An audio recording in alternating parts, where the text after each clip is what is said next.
Welcome back to Gallery Watch. We're here with Philippa Nikolinsky at her studio.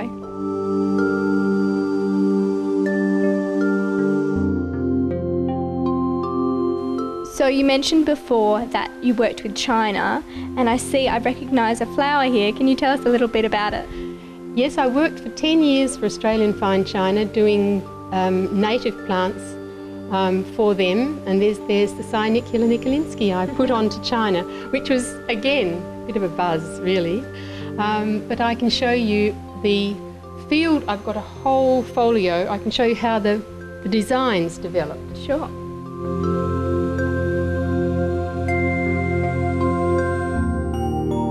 And this is how it's done. It was done in the shape of the mug, and then they were put on as like transfers. And things are different now. The way there's pages and pages of all this was the state floral emblems, the Tasmania, ACT or Australia, the Northern Territory, South Australia. And then I did dinner sets, and then just black and white. This is the scientific illustration. These were done onto China as well. Then I did a whole series on Australian heritage roses, and which is really quite amazing. Each one then, I had a little story about each one of the roses on there, and this is how that developed. The writing that had to go on, I had to then work out how many words. See, I measured it. Nowadays, when you want to put writing or anything around a plate, it would just go with the computer, doot, doot, doot, doot, doot, doot, doot, doot. But I had to measure everything and to fit it all in. So that was really quite amazing, the same with all of those. So could the general public purchase these items? Oh yes, they were immensely popular. They were, for 10 years, they were produced. Everybody knows about them. Everybody says, I've got some of your china at home. So it's been really a very exciting thing for me. And then there were all the cards, various cards and cards and cards and cards and cards. This was what's called favourite flowers, you know, the camellia and the hydrangea. So they were all, again, it's a shame they've all finished. It was so wonderful having an Australian product, Australian clay, Australian design, Australian everything, but they don't do it anymore. At the same time, I did it for another company. I did things like fruit. You see the... Oh, lovely. In the old traditional style of fruit and vegetables, and so I've got lots of china. I'm not going to run out. So you've done so many works over the years. Do you have a way of organising them? I do. I keep every drawing that I do, and I feel something on my head. In these drawers there is folders for the last at least 30 years. And so this is this plant here. So these are all the drawings done for that plant. And so I've kept those, and this was done in about 1986 or 87. So there, that's kept together. There's the eucalypts, there's the acacias, there's the banksias, and so these are really all the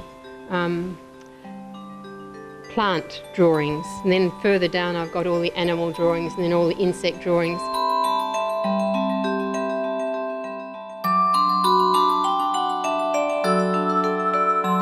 These drawings I did when I went for an exhibition in Japan, and it was an exhibition called After the Burn. And so I've always been interested in regeneration after bushfires. The first year after the fire, the drosseras are very busy, come out in masses, the orchids all come out in masses. And then you have the seed, the burnt seeds, the new banksia things coming out. I've worked here on Japanese rice paper. It was organised for me by a Japanese artist friend of mine, and so she then got it for me, and she was quite surprised how I used it actually. And you can see now the seeds that we saw in the previous one have now flowered. This is this 18 months after the fire. Those little ones that you saw here that look like little squid, next year they're flowering. And these two works were done for an exhibition in Tokyo. Can you tell us a little bit more about the exhibition? Was it just your work, or? It was just my work, and it was an exhibition, and it was called After the Burn, and it was following all the pictures were after bushfire. And so the gallery director had come to my studio, and she had arranged, this is what she asked me to do. And did you have when you were on location, was it a year after the burns, or did you travel just recently after the burns and then go for longer? Oh no, I started, the first one was about 9 months to a year after, and then I went back again to the same spot the following year and did a whole lot more. Yeah. And as you saw in the drawings down there, I have separate drawings for all of these, and then I have to decide where they're going to go. And were there plants that you saw after the 9 months and then come back, 18 months later, that didn't survive? Yes, lots. More so on the south coast, I've seen that. There are a lot of it coming up, and then they're getting dieback. So especially with all the Banksias, which is really rather sad to see. You think they've come up, they're growing, they're regenerating, and then the next year you go, they're all just grey, brown heaps on the ground.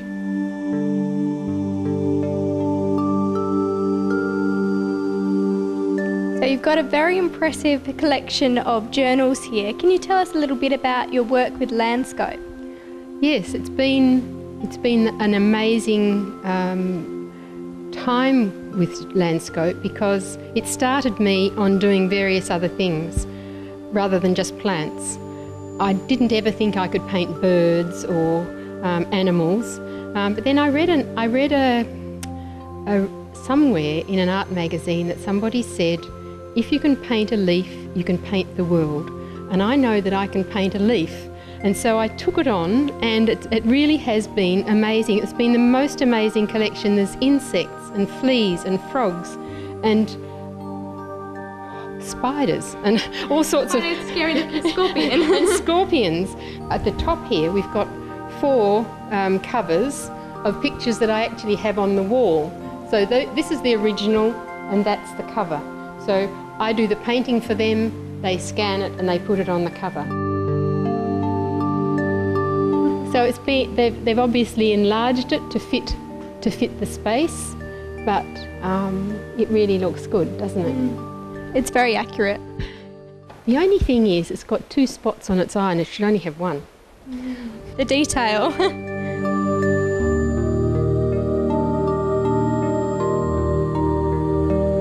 There we are. Again, their reproduction is really, really very good. And the lizard, it's been enlarged.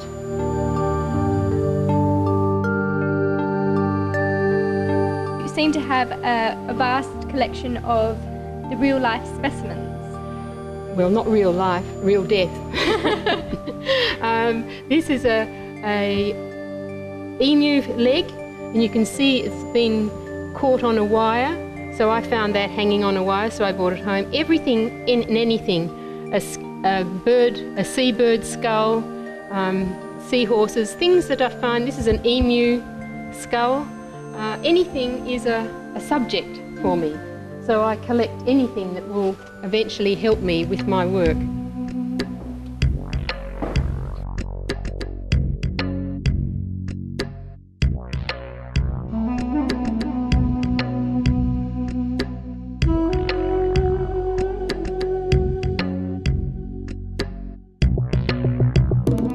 the book that was recently given to the Queen. Wow, very exciting. It was very exciting. And this was also printed in Japan, and they were tipped in plates. So that was really, I was in Japan for 9.5 weeks while that was being printed and overseeing the printing. And it was very different in those days. It wasn't digital printing. You presented it to the Queen? You met her? I did. I met her and shook her hand and did a curtsy, which was, I didn't think I would be excited, but I was. I've got various other books that I've done. Life on the Rocks, which was done with Professor Stephen Hopper, and that's about things that lived and exist on rocky outcrops. And there was a big exhibition of the paintings of those. Then together we did This Soul of the Desert, which was another book of all the plants, paintings of plants. These then are limited edition digital prints, and I then personally, I number each one, sign them and write the names on each one. And is that a great excitement to you, that for years you had to recopy things and then suddenly this technology is available for you? What is so amazing, I find, about this new printing is I had prints done previously, but you had to print 500, you had to have a big stock. But with this nowadays, you can, and with digital printing, you can have it on file and you can print to order, it is so amazing, it's so remarkable. So you can see that they're really, really finely. The detail is fantastic. It is.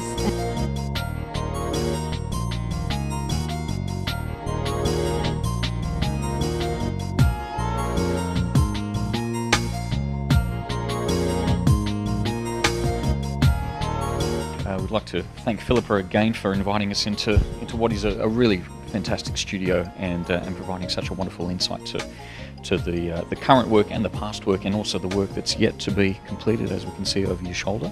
But for more information on Philippa's work, you can visit her website at nikolinsky.com.au, and you'll see a full range of available prints and current and past works all listed.